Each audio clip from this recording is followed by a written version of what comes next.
it's time for a mechanical keyboard ASMR video. It has been so long since I've done one of these. It's been many months, and many of you have been rightfully asking where they went, why I have not done one since, I want to say October of last year. It's probably been like half a year or something like that since I unboxed or reviewed or built a keyboard. And the answer is that I started a new job back in October of last year. And that changed my whole schedule. And I just didn't have the time to do these keyboard videos, at least so I thought. And so I've had a bunch of keyboards that have just been sitting here gathering dust, waiting for me to build them, unbox them, etc. But that's a real shame. And as you all know, I really do love mechanical keyboards. And I know a lot of you enjoy these videos on this channel.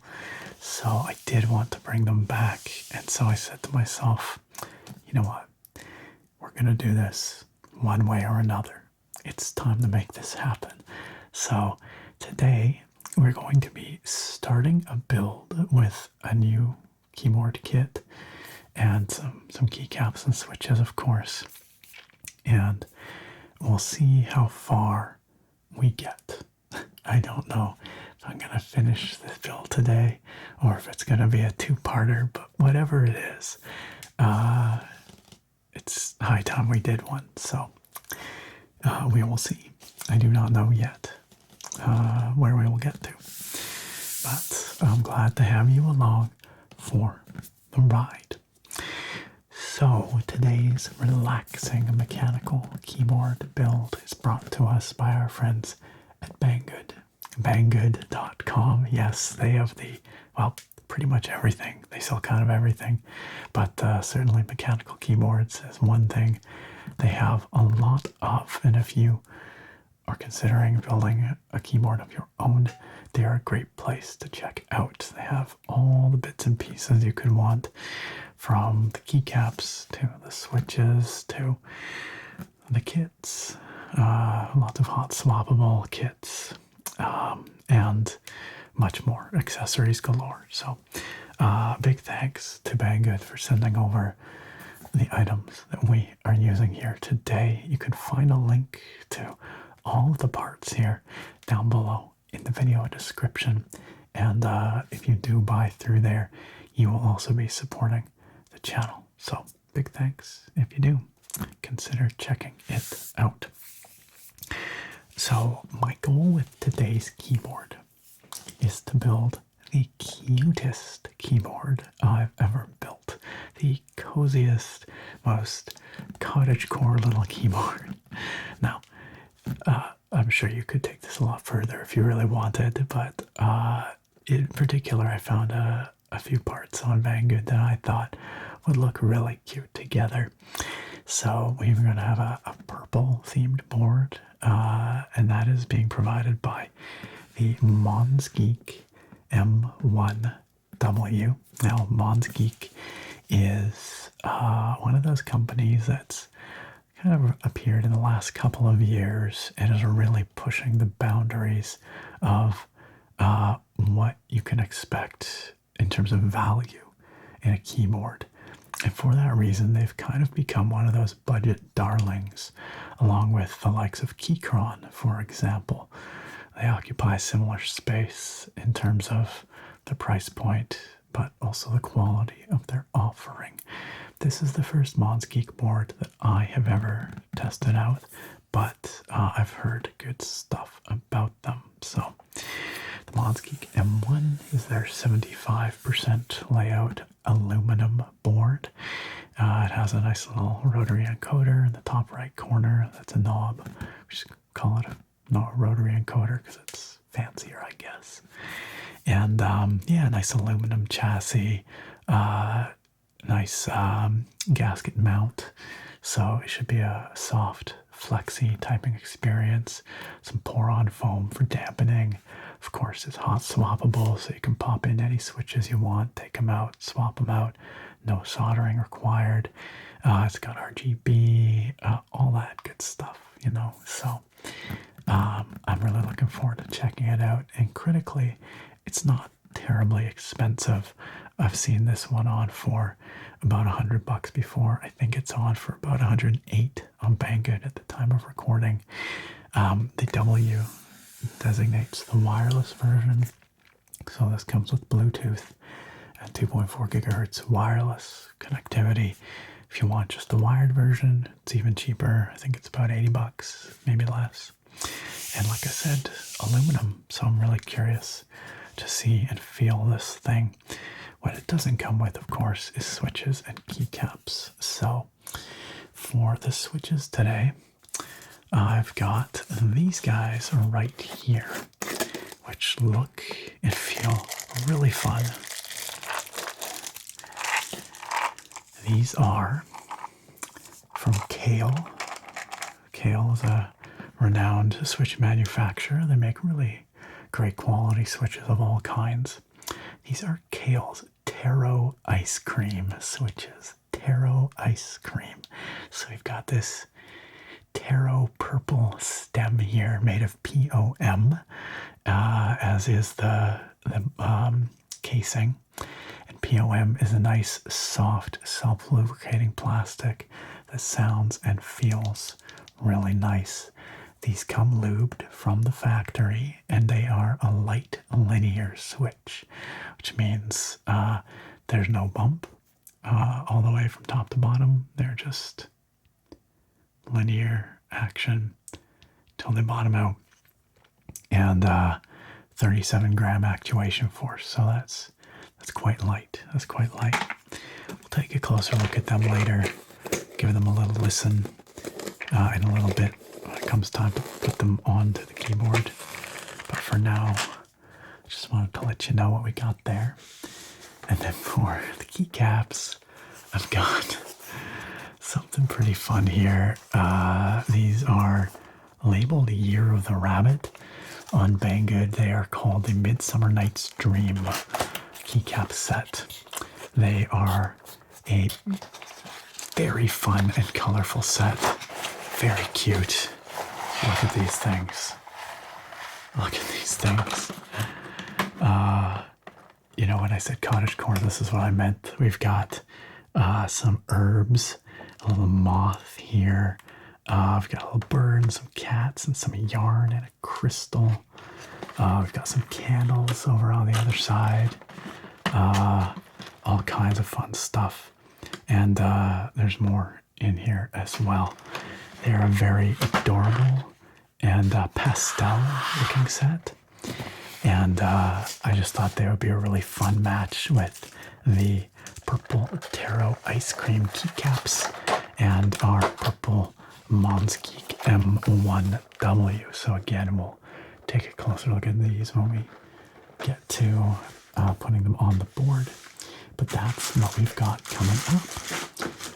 My hope is to get through this whole thing today, get the thing built, and let you hear it before the end of the video. But if not, so be it. I'll do it in a follow-up video. So we'll see where we get to. But without further ado, let's get this thing open. So it comes in this very, I don't know, kind of mil-spec looking box somehow. You know, I've got these arrows. Actually reminds me a little bit of what MonsGeek was doing with their plastic aesthetic as well. Different colors, obviously, but kind of a similar design language, I guess. Says here, multi-mode hot swap customized suite. I don't know what that means. It's a keyboard. We've got some Chinese here. I cannot read it. These do come from China, as most keyboards do these days. On the side here, lots of Chinese district where it comes from, address. On the back, MonsGeek, and just some more branding on the side there. Not too much to see. Yeah, it does look pretty reserved, but I think the actual keyboard inside will be much more delightful, a lot less dour and black looking. So let's, oof, that's loud and unpleasant. Let's remove this slip cover here. I'm gonna try and do it without being super gross sounding.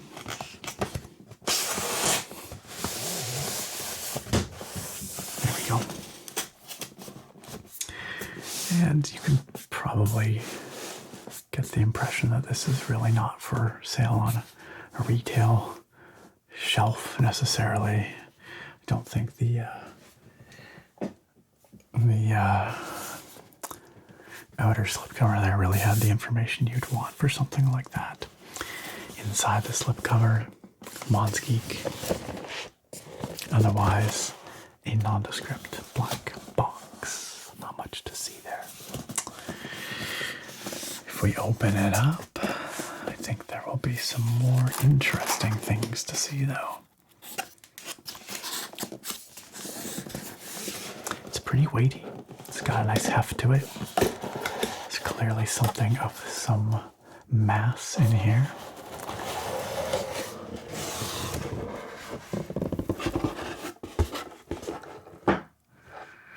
And we're met by black foam, but this does seem nicely packed, very nicely nestled within here, well protected.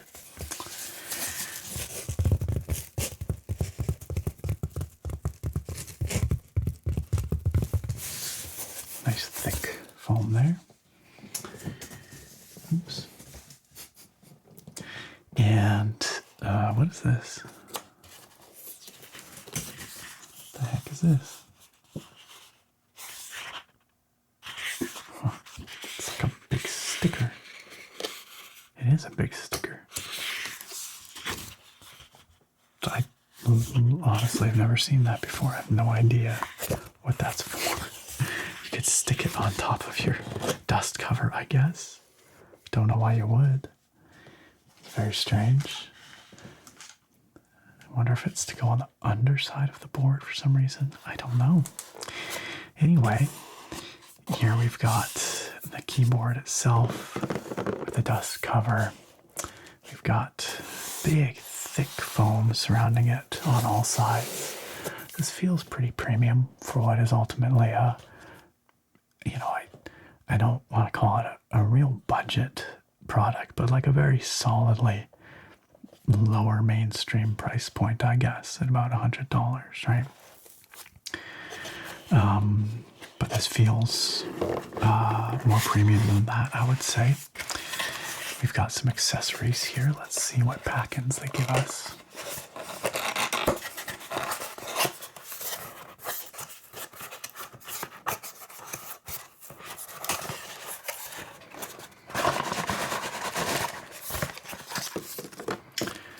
The USB receiver in purple. Look at this color meshed. It's color meshed inside and out. That's a really nice attention to detail. Unexpected, truth be told. We've got, wow, a coiled cable. Okay. We've got some more stickers. Huh. Wonder what that's about. And that's it, I think. Pretty sure that's all we've got. And a little hex key Allen wrench bit. I guess if we did want to get inside the keyboard, this would be how we would do it, but I believe this thing is fully assembled. All we have to do is pop in the switches. So, and I'm not sure what these are for. They're not gasket mount strips because they're not soft. They're just vinyl stickers. Maybe they're for the bottom somehow. A mystery, one which will soon be revealed, no doubt. And the cable is, it's actually pretty nice. We've got this white PVC coated USB Type-C to Type-A cable. Both ends have a nice little metal housing and a little cap to protect them. And the cable itself comes with a nice little hook and loop fastener wrap. And yeah, it's coiled, which is of course an aesthetic choice, but it's popular amongst mechanical keyboard enthusiasts, and it just looks kind of nice on your desk surface. Nice coil. It's not, fabric sleeved or anything. It's just PVC, but it's got a weight to it. It's got a heft. Not too bad. Not too shabby. Okay, and then let's look at the board. We remove our dust cover. You can see we've got our rotary encoder in the top right corner. It's been pressing up against the dust cover in transit there, but it seems to be fine. And let's pull this out. Oh my goodness. Wow. Wow, that's heavy. Holy smokes. That's way more solid than I would have expected. Like, that's as heavy as my my glorious GMMK Pro. Very similar kind of weight. And that thing's a heavy keyboard. Holy cow. It's a lot of aluminum. So that's very promising. That's definitely more solid than I would have expected at this price point. Here we've got a user guide in Chinese and hopefully in English too. Don't know how the localization is, but at the very least we have keyboard shortcuts for RGB, wireless connectivity, all that good stuff. Looks like it's dual mode Mac and Windows compatible. I'm probably not going to go into much detail looking at the RGB backlight. I think in the interest of expediting these videos a little bit, rather than going through all of the RGB settings like I used to do in past, we might look at a couple, or I might just tell you about it, but I think at this point everybody kind of knows what like a backlight is going to look like on a keyboard. They all kind of come with the same sort of effects, right? So if there's anything particularly stand out, I will let you know, but I suspect it's pretty run-of-the-mill. I think I would rather focus our time on the build and then listening to the board in action. And the same goes for the software. MonsGeek does offer their own software with this thing. I don't know what it's like. It's probably kind of janky. That tends to be how these keyboards are, but I will check it out on my own time. And again, if there's anything, particularly noteworthy, I'll let you know one way or another, but we are not going to focus on that in today's video, in the interest of, focusing on what's more interesting and exciting, I guess. So, the keyboard comes, of course, wrapped in some nice soft foam, well protected. And there it is. There it is. Isn't that beautiful? Look at that. It is a gorgeous pastel purple with a little bit of a metallic sheen to it. It's so pretty. And the finish is darn near immaculate. It's got a beautiful gold accent on the side here. Look at that. And over here as well. The back is very simple. Nothing to see really, just the seam between the top and the bottom halves of the case, and then the USB Type-C cut out there. On the back, very simple, very classy. We have 4 little white rubber feet to prevent it from slipping. We have an engraved MonsGeek logo, which looks really good. And then we've got just a very simple sticker with a serial number, a little wireless indicator there. Or not indicator, but, logo. The one thing I don't see here, unfortunately, is a slot to house the USB receiver, the dongle. But that's fine for most people. You'll just keep it plugged in, I imagine, to your PC. Here on the front, check it out. This is incredible attention to detail.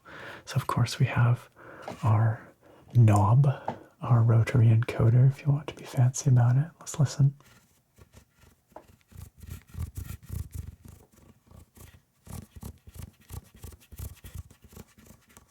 Nice smooth action, a nice weighted feel to it, soft and detense, but it does catch nicely on each little bump there. And you can also press down on it.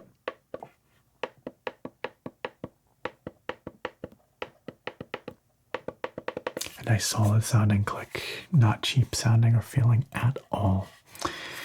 The layout is, of course, what we call an exploded 75% layout. So we have no numpad on the right, but we do get some of our nav cluster keys like delete, page up, page down, home, end, those sorts of things over here. We get our arrow keys split out here, dedicated, very nice. And we have our F row up here. So it'll be escape, F1 through 12, then delete, and then probably home and end, page up, page down, or something like that. Again, if you use their software, I'm sure you can rebind that however you see fit. But what I was noticing is that these cute little stabilizers are also color matched. We've got these cute little purple stems on our stabs here. Really nice attention to detail all around from MonsGeek. Incredible, actually. Look at them. Really nicely done. I can't tell if they're lubed, but I think they are. Yeah, I think they are. We'll see how they sound. Normally, I would take the time to lube and Band-Aid mod and Holy mod my stabs myself. For tonight's video, I don't think I will. I think we'll just find out how they sound and feel completely stock. Then maybe later on my own time I might mod them. But they are a basic clip-in style stabilizer, so they should come out really easily for us here if we want to. We can take a quick peek at them. Just have to push in on the lever there. Coming out. It's just a matter of convincing them to come out. There's one. There's the other. We'll just check to see if they are in fact lubed. They definitely are. You can see some lubricant in there. Also on the corners of the wire. It's exactly where it should be. Looks like it's probably a Krytox 205G0 or something close to that anyway. They're padded underneath. You can see they're padded underneath, and there is a bit of residual lube on those pads. And in fact, the whole PCB is padded with pour-on switch pads. And those will provide dampening underneath each switch. For our south-facing sockets, we've got LED and RGB LED under each switch. South-facing means they face that direction. And we've got 5-pin support, so any Cherry MX compatible or style switches should work just fine in there. The plate, for its part, is polycarbonate, kind of a frosted, transparent polycarbonate. That'll be nice and flexy and very soft under each switch. And you can hear it's very well dampened.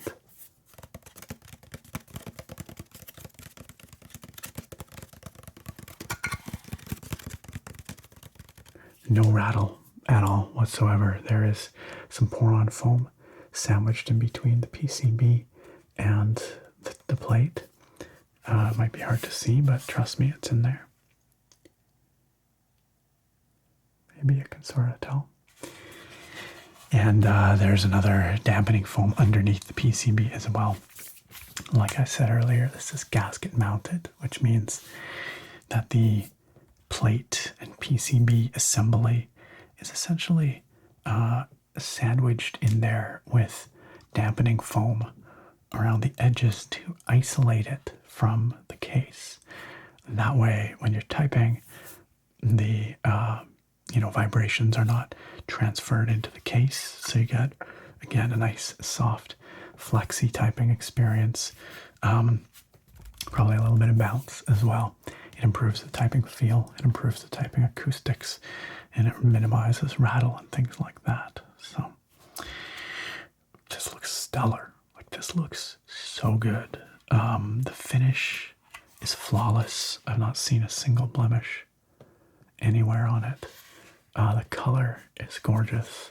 These golden kind of brass, probably brass accents on either side are spectacular. The fitment is excellent. Like the seams are very, very tight and consistent. And, we have premium pretty much everything. The only thing that some people might complain about is we've got the plate-mounted clip-in stabilizers rather than like PCB-mounted screw-in stabs. But for my money, I honestly find the clip-in ones generally do a fine job, and they're much easier to work with because you can take them out, you can modify them, Band-Aid mod, Holy mod, lube, whatever, without having to take apart the whole keyboard. Now, if you did want to take apart the keyboard, we were, of course, supplied with that little Allen key, little hex key, and it looks like we've got just a mere 6 screws to do that, to remove the bottom of the case there. There might be a couple others on the top here, but you know what? I don't actually see any. So 6 screws there would separate the case, it looks like. One other thing we do have here is we have a little switch. This will be for the wireless. It's probably, looks like it's got 3 different positions. In the center here, I suspect, is wired mode. And then I'm probably going to flip this and the lights will come on. Let's see. Or not. Oh, whoa, there they are. Okay, that's bright AF. So that'll be either Bluetooth or 2.4 gigahertz, and then off again, and then that'll be the other one there. Weirdly, no backlight on this mode. Not sure why. But anyway, you got a little blast of RGB there. You can see they're quite bright. You probably also saw some flicker. I apologize for that. That is just an artifact of the camera shutter speed and the frequency of the LEDs. It's not uncommon to see that flicker on camera.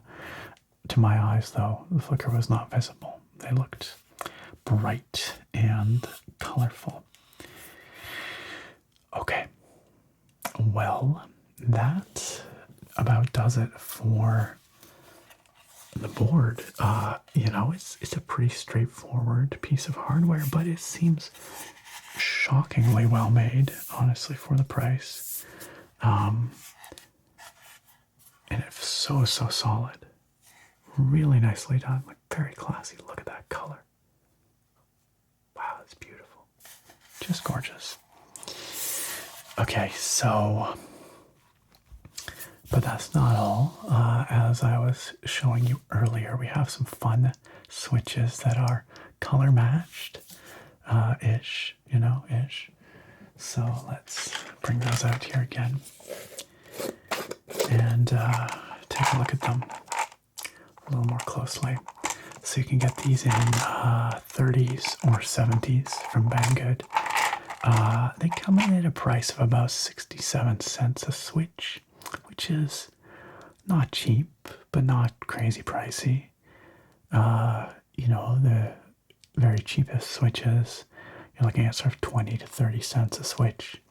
But you can get very expensive switches that are a couple dollars a switch. So these fall comfortably in that sort of mid-range, price range where honestly a lot of the best value is found.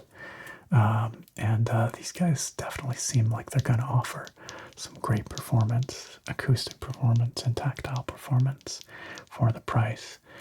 They have this really fun round stem, which looks nice and is also pretty darn stable. Got a little bit of stem wobble, but not too bad. Not too bad. Just a little bit.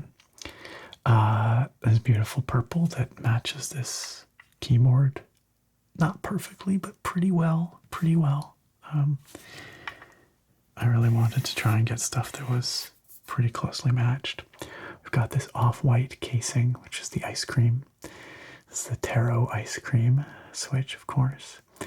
We have this lens here, which will allow the RGB light to shine through from below and get transmitted through and out through that lens. And of course, we've got a 5-pin setup here, 2 contact pins, 1 center post, and 1 pin on either side, which is well accommodated by our 5-pin board here. As I mentioned earlier, the whole switch is made of POM, very nice, thocky, self-lubricating plastic that feels and sounds great. Very popular for switches these days. And it is factory lubricated, so we have some very smooth action and a nice light linear spring in there. So let's give it a close listen, shall we?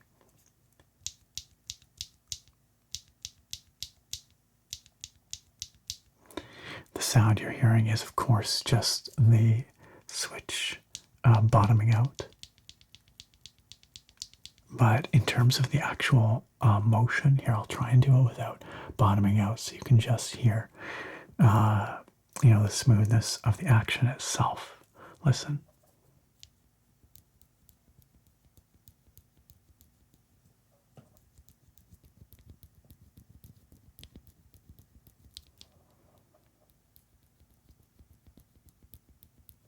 It's really smooth, and that little ticking you're hearing, that's just a lube, I think, actually, just catching a little in there, just a little bit of the lube.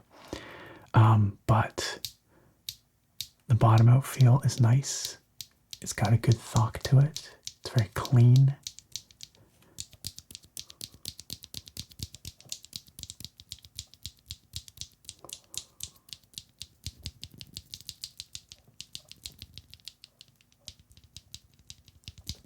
And I don't hear any spring ping whatsoever, so that's fantastic. Very smooth, very clean feel.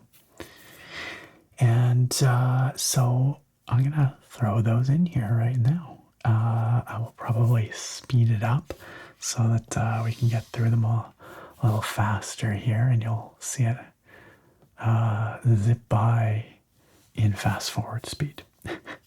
Then we'll get the whole board full of these switches. Let's do it.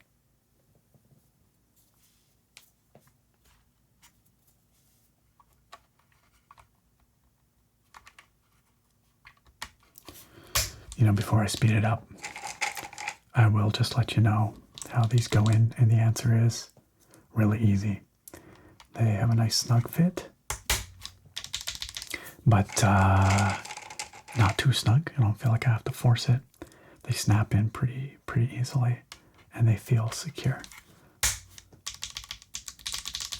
They also sound really good. Okay, now let's speed it up.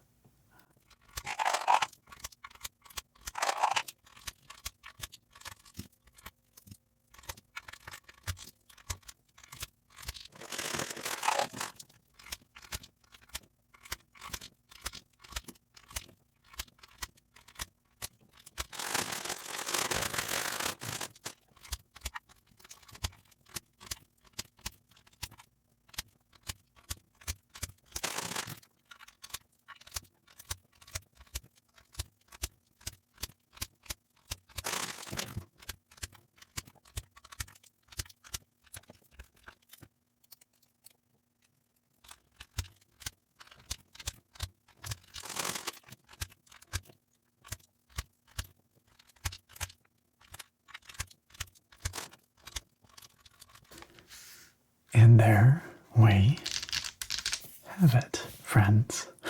A couple of little mishaps along the way. You might have noticed I bent one of the pins on one of the switches, had to pull it out, take a look at it, bend it back, place it in. I think it'll work okay though. It's possible that I bent some of the others. We will find out once I plug it in.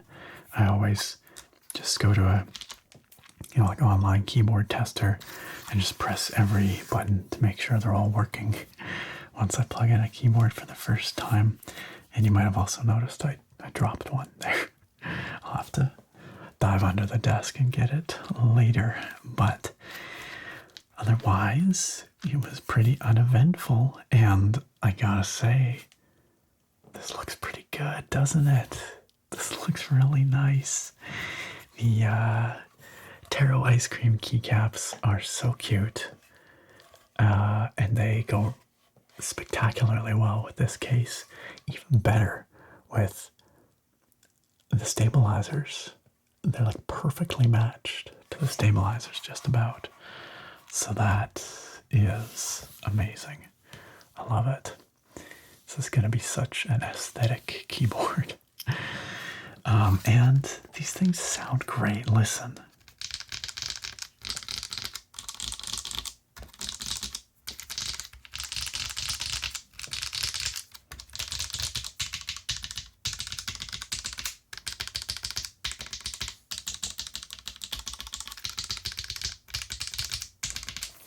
Isn't that satisfying? What a great little ticky-tacky, thocky, click-clack-thock.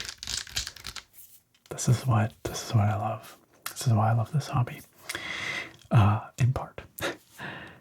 So yeah, those are fantastic. Wait, I just realized you guys are probably like, why are you not doing the spacebar, Nick? Because I'm a derp, and I just completely missed it. There we go. Much better. So there we have it. You might have noticed too that on some of the corners, it was a little trickier for me to get those switches in, that they required a little more alignment and even force, because on the sides here, you can probably see that it's pretty flexy. Pretty flexy. You can see the PCB flexing underneath there, or the plate and the PCB under it flexing. That's because of that gasket mount. So that is intentional behavior, and you know, it won't be a problem when typing. It's not quite that soft. It'll feel nice and sound nice, if anything.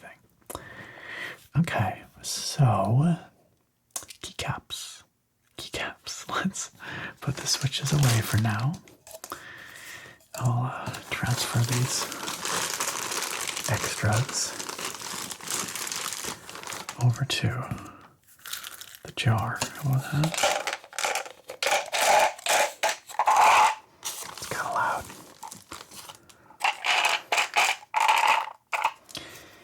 And put those away. So yeah, this was a set of 30 in the little canister, and then 70 in a bag here. And this keyboard has, I believe, 82 keys total, so that's plenty of coverage, plus a bunch of spares. But the 30 pack is about $20, and the 70 pack is about 45. So roughly, or a little bit more than that, maybe like 50. Okay. So these keycaps, are quite something. Let's actually trade places here. Now, I fully admit these keycaps are probably not for everyone, and truth be told, they may not even be for me exactly. if I wasn't going for this vibe on this board, these would not be the first keycaps I would choose, but they are really adorable.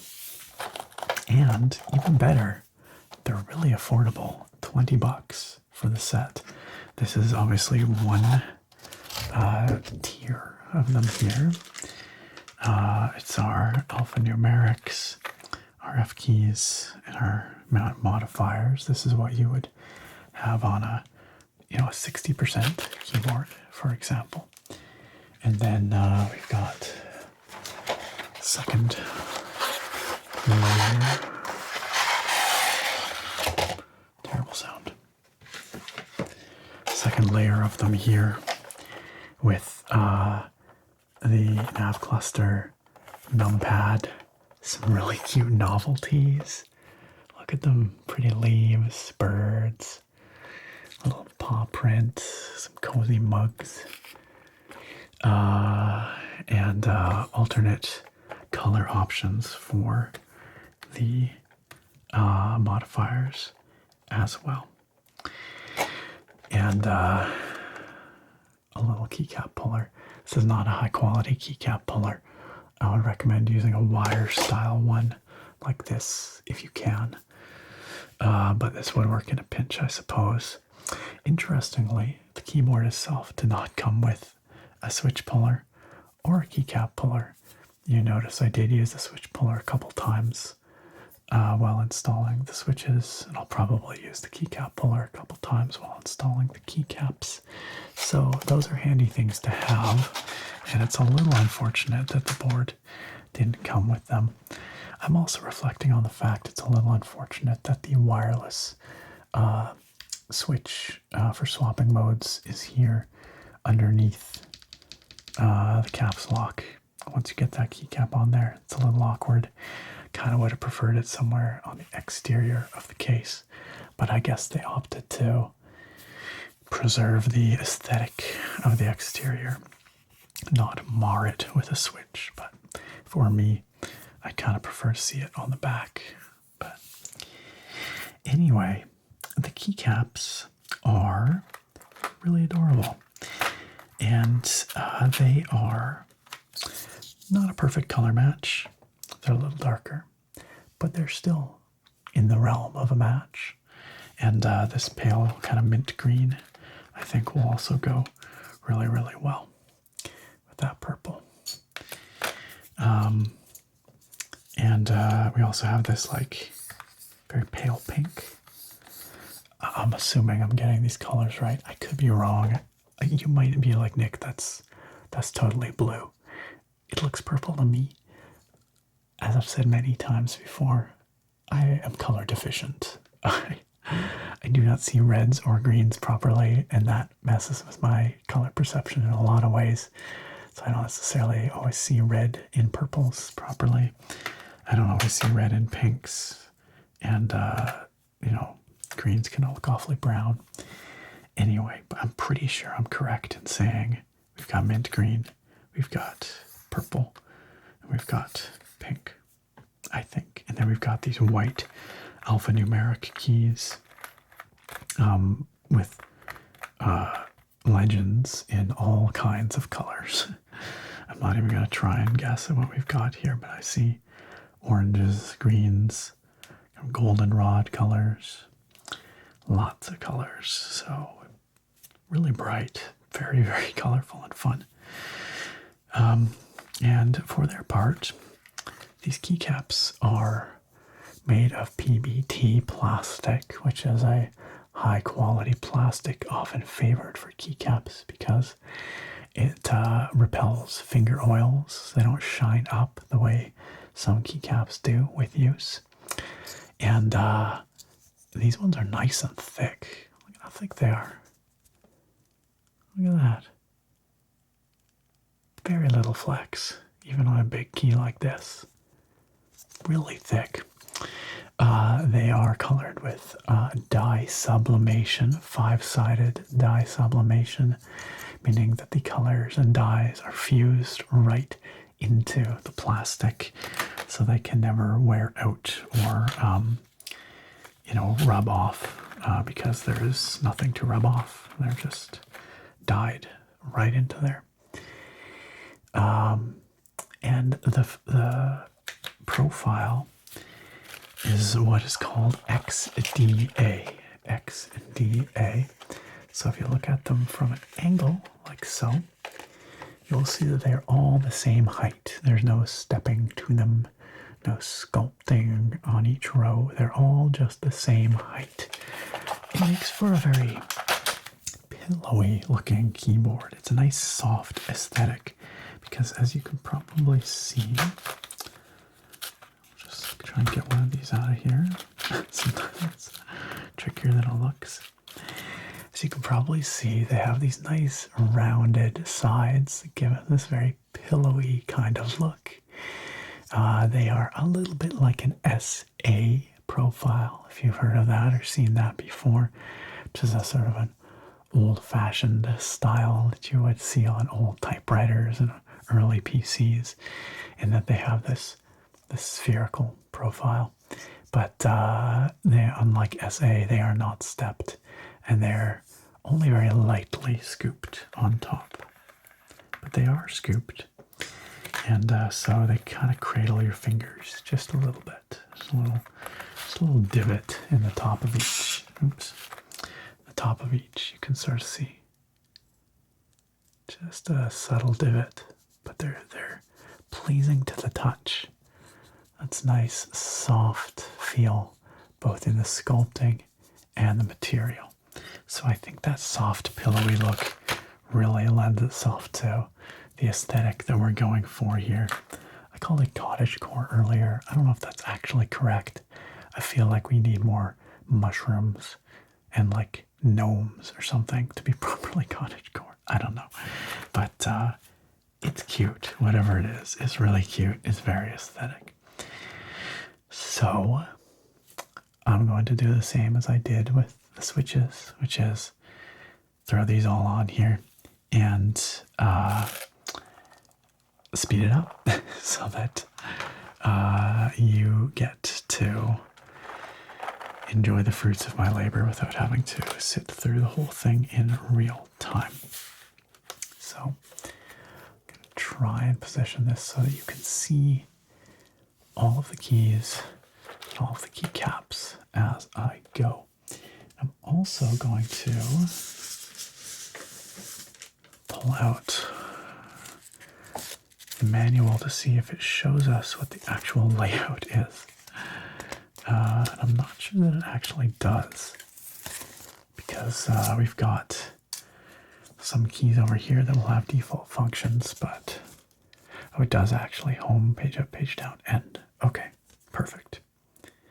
It's not apparent necessarily what those keys do, but I should be able to figure it out based on this.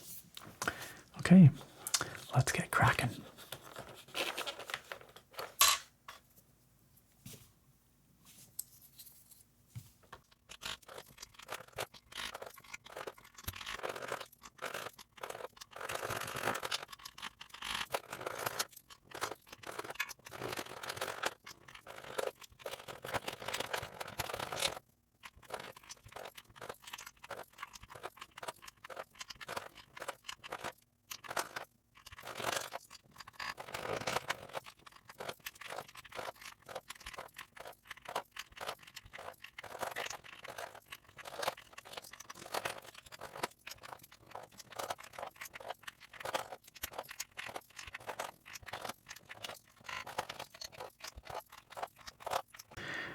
Okay, so I've got the majority of the keycaps on here now, but there are a few that we're going to have to look over here for. So we have a shortened right shift because we have this 75% layout with the dedicated arrow keys. So fortunately, we are furnished with a shortened right shift just for that.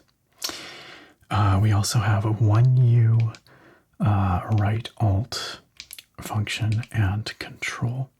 which once again we have fortunately been furnished with.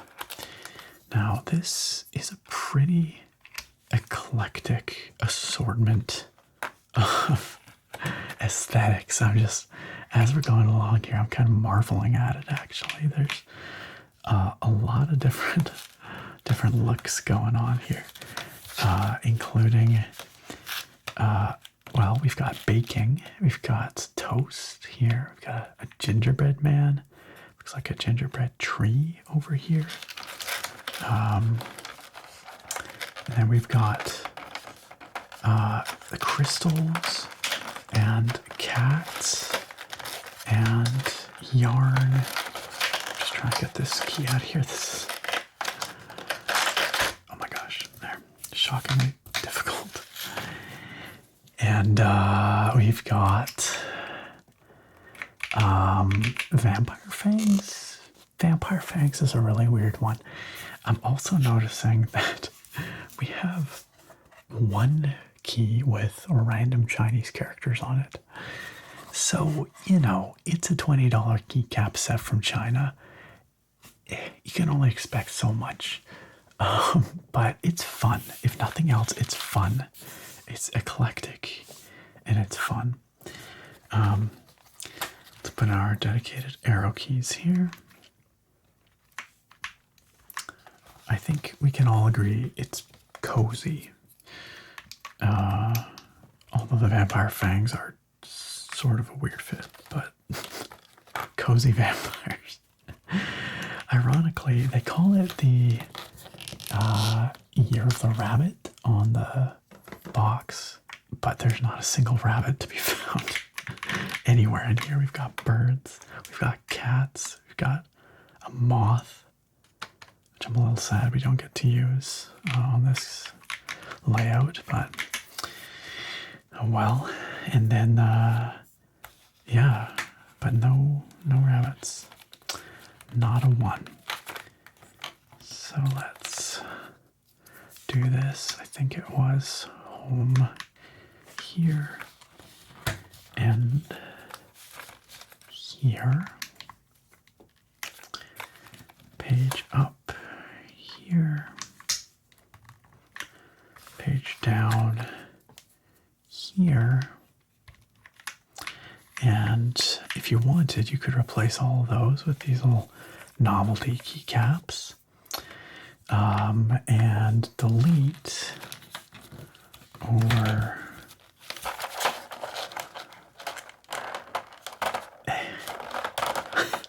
the curved sides of these things make them so hard to get out sometimes. Come on, try not to scratch them there. And the delete there. Ta-da!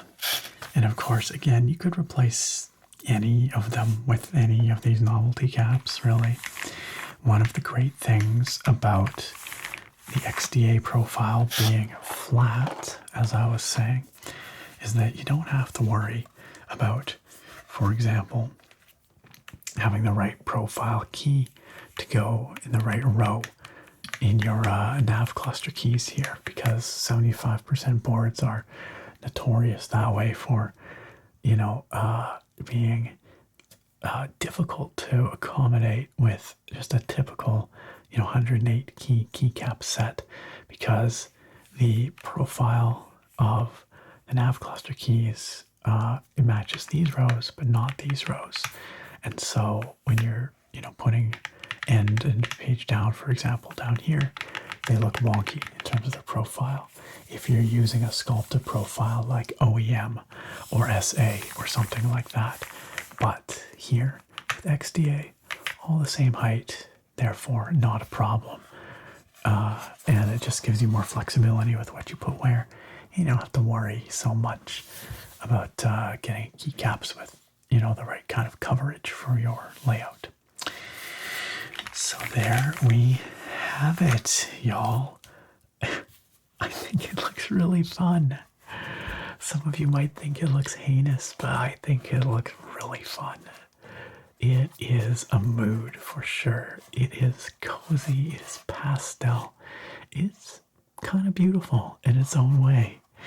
And I am totally here for this aesthetic.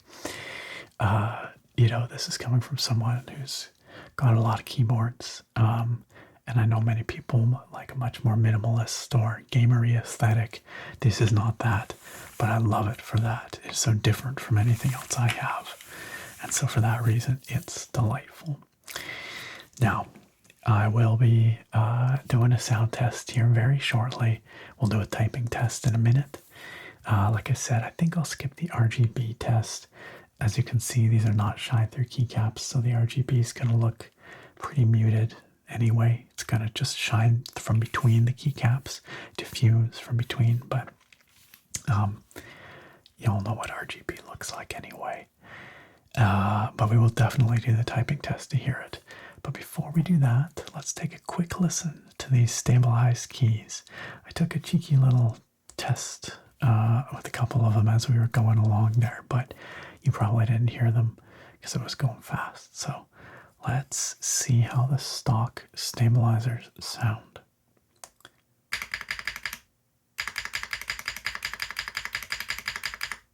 Really quite good there.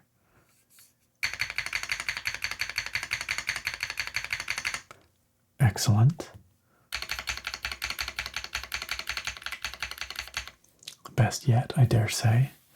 And the trickiest one of them all, the I love you spacebar.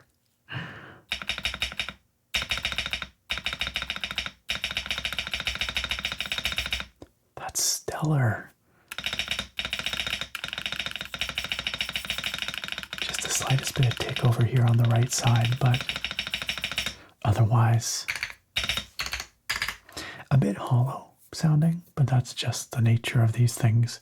You could put some foam, or a trick I like, a tiny little bit of plasticine in the keycap, the spacebar keycap, to give it a little extra density.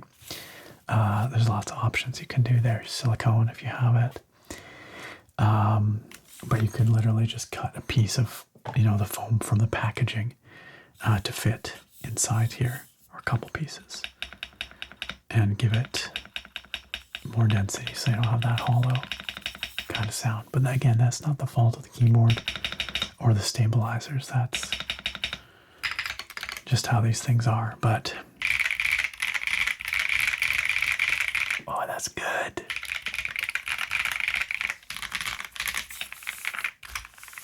That sounds so good. It looks so good. This is coming together way better than I had dared imagine, y'all. That's great. It's so much fun.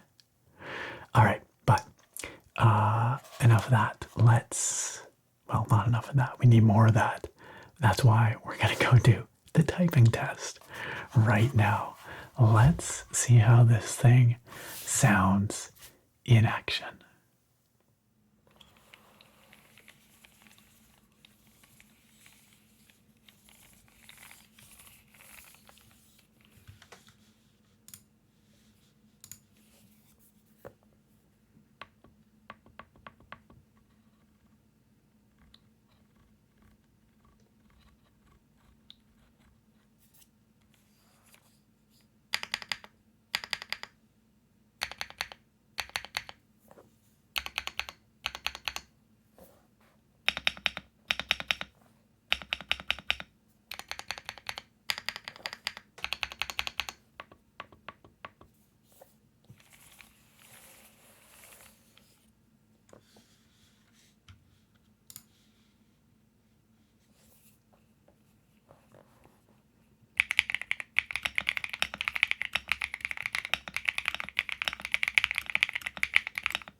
And there you have it, friends. Got a good long listen to this thing in action. So you might have noticed a couple of things. One, I screwed up the keys over here, had to swap them around before the typing test there because as I said, I plugged it in and I did my key test to make sure that everything was working properly and was what I thought it was. And I realized these were wrong, but they're fixed now.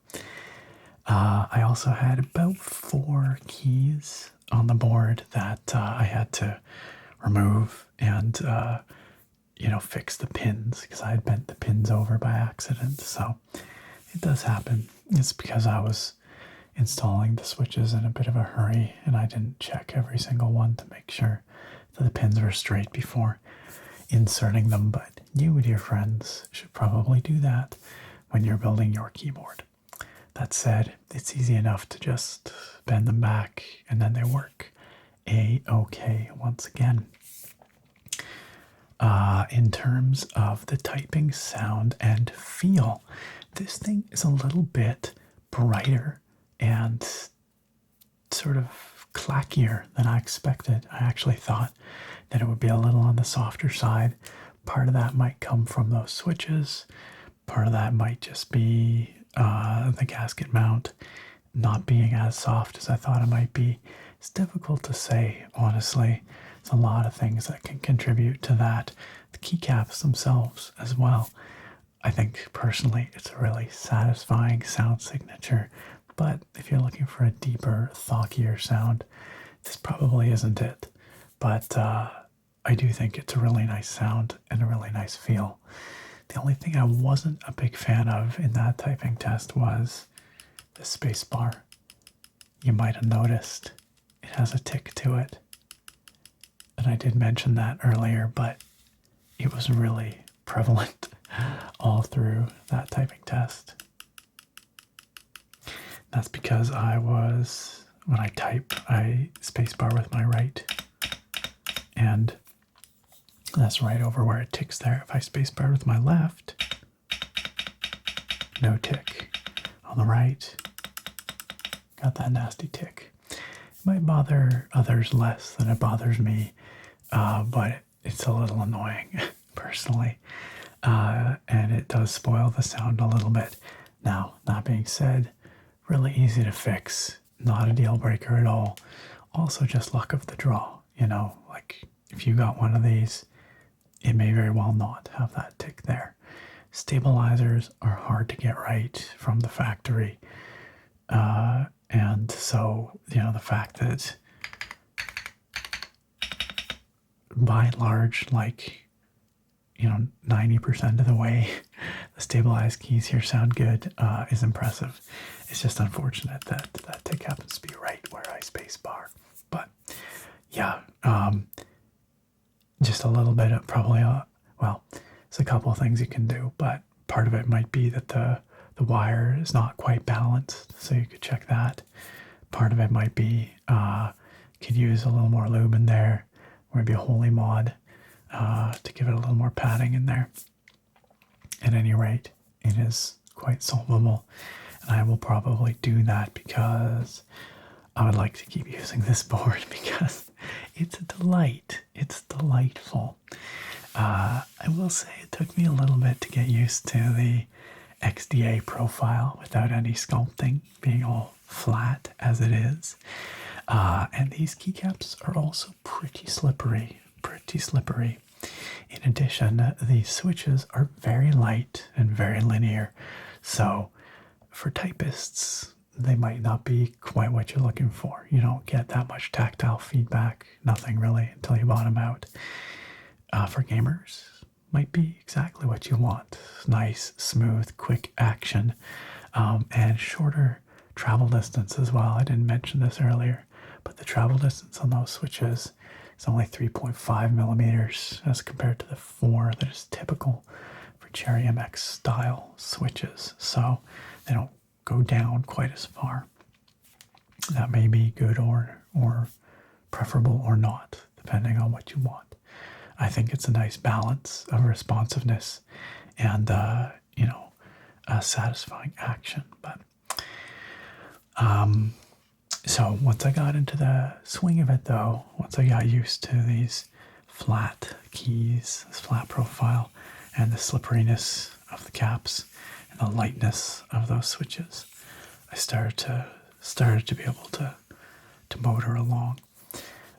One notable thing, of course, is that this keyboard doesn't have any feet to flip out, so you know it comes with a bit of an angle to it, just in the case there, but it's pretty slight, probably 4 degrees or something.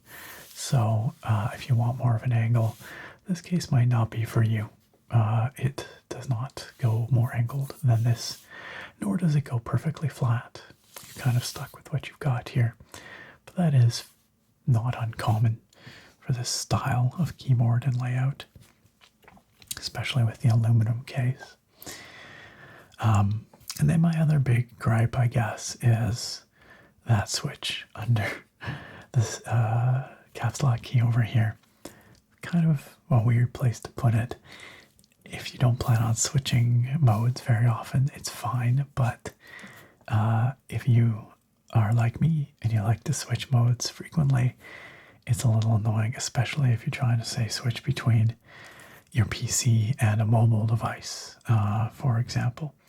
Although, if you have it on the wireless mode with 2.4 gigahertz connected to your PC, it is very easy to switch to Bluetooth mode, because the way the switch actually works, the positioning, I can show you here, is the center position is for wired mode on Windows. The bottom position is for wireless modes on Windows, either the receiver or Bluetooth. Function Y is for the 2.4 gigahertz receiver. Function ERT is for each of the 3 Bluetooth slots, and it uses Bluetooth 5.0. The top position is for wireless on Mac systems, so that's the deal there. So you can happily swap between 2.4 gigahertz and Bluetooth just using function ERT or Y. But if you want wired mode, then you have to use the physical switch. It's not a huge thing. It's just a minor annoyance. I just wish they had put something on the back here, like right there. Would be perfect. Another curiosity, the volume control didn't seem to work for me, at least not by default on my system. Now maybe I need to install the software driver for this keyboard, and I have not done that, I must admit, so I cannot speak to that. I'll probably give it a shot, but I opted not to, just so that we could actually get through this video today, because hey look, we've done it. But I thought, you know, the software is really not that exciting usually anyway. But I will check it out on my own time. And if there's anything that's really important for me to tell you, I'll let you know down in the video description, or I'll put a big, I don't know, message on the screen here or something in editing. I think that's everything. I think that's all I wanted to tell you. Obviously, I've not had much time to spend with this keyboard. This is part of my renewed effort to get these keyboard videos out on a quicker timeline, and not spend quite so much time in the the process of testing every single last bit, like the RGB backlight and the software. For what it's worth, this thing does have an RGB backlight that looks pretty nice. I flipped through a few different effects there. In fact, I can turn it on, although you're not going to be able to see it all that well, probably, but just because I have the lights on here. But there's, a variety of options. It's not the most amazing backlight I've ever seen, but it's not bad. And certainly, if you wanted to put some shine through caps on there, I'm sure it would look great. It occurs to me it's also flickery as heck for you, so I will turn that off. But that's about it. So this has been a bit of a different format for me, just in that I've tried to speed things up here, although this is still probably going to be like an hour and a half or something of keyboard video for you. So really it's no faster in the long run anyway, or barely, but a little quicker for me to record. And hopefully you still enjoyed it. And I must thank you all for your patience, because many of you have been so very patient waiting for another keyboard video, and I'm glad that I could finally deliver and start moving through that pile of keyboards that I have over there. I still have quite a few more that we can check out here together in the coming weeks, and so stay tuned. I will try and get some more of these out. I have not forsaken all the keyboard gang out there. And also a big thank you to Banggood.com for their patience. They sent me this stuff like half a year ago. I've been sitting on it since then. So shout out to Banggood for their patience and understanding, and also for sending over these delightful parts for us to build with and check out here today. As I said, there are links down below in the video description if you want to check these out. And if you do purchase through those links, you may in fact be supporting this channel. Well, not may, you will be. A portion of your purchase comes back to support me and what I do here. So if you feel like it, that's an option. And of course, I very much appreciate it if you do. Those links are down there for you. And, overall, this thing is pretty solid value for what it is. This MonsGeek M1, absolute star of the show. Really fantastic. The switches, the Taro Ice Cream switches from 𝒞𝓏𝓎, I like them a lot. The keycaps, very cozy, very cute, very colorful, a lot of fun. Maybe not to everyone's taste, but I think they actually work like shockingly well with this particular board, this particular aesthetic and layout. I think it's delightful. I am delighted. I am full of delight from this keyboard. It's just super fun, really solidly built. My few minor gripes with it aside, a really great little piece of hardware, and under $200, let's say, for this whole build. About 108 currently on Banggood for the MonsGeek M1W. $20 for the keycaps, and then for the 100 𝒞𝓏 switches, I think it would be about for 60. Yeah, about $65 or so. So overall, what does that work out? I didn't actually do the math, but 108 plus 67, 82. Yeah, like about $200 for the whole build. And for a build of this quality, with this, beautiful aluminum case, this weight to it, wonderful PVT keycaps, high quality factory lubed switches. You got the wireless, you got the gasket mount, you got the RGB, the hot swap, everything. Under $200 for this beautiful customized piece. Not too shabby, in my opinion. A lot of fun, for sure. All right, I'll stop rambling. But thank you for joining me for another keyboard video. I do hope you enjoyed it. Let me know down in the comments if you're cool with the way I did this. If you'd be happy to see some more like this. And I look very forward to having you back here next time. Farewell for now, my friends. And just when you thought the video was surely over, bam, I hit you with a special thanks. This is the part of the video where I give special thanks to this channel's special supporters, those amazing folks who support what I do, whether through my Patreon or my YouTube memberships. Those individuals get some fun perks, and they get the satisfaction of knowing that they are kindly helping me continue to create the kind of ASMR content that I love to produce the most, and that you hopefully enjoy watching as well. And if you, dear viewer or listener, are not already one of these individuals, but would like to become one of them, not in a literally possessing them sense, but in just joining them, then you can find links down below at the top of the video description to take you to these two platforms. There you will find 3 tiers, Fus, Fusro, and Fusroda, each with successively increasing perks available. At the Fus tier, you get early access to my weekend videos. At the Fusro tier, you also get access to a monthly poll to select the topic of a video on this channel.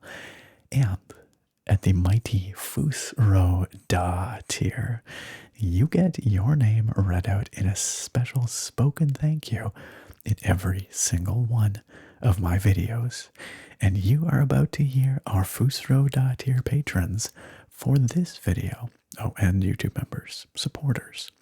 Let's start with the YouTube members in reverse order.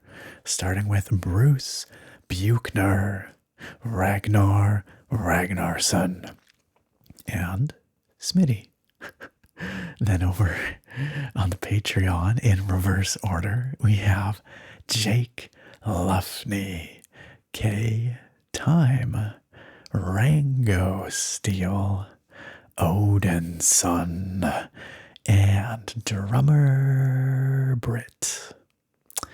Fantastic, amazing, incredible folks. I am so very thankful for their super kind and generous support, as I am for everybody here that you see listed before you. It means so much to me that they believe in what I do here on this channel. They want to help me continue making the content that I enjoy. So big shout out to all these people. And a big shout out to you for listening. Thanks to all this channel's supporters.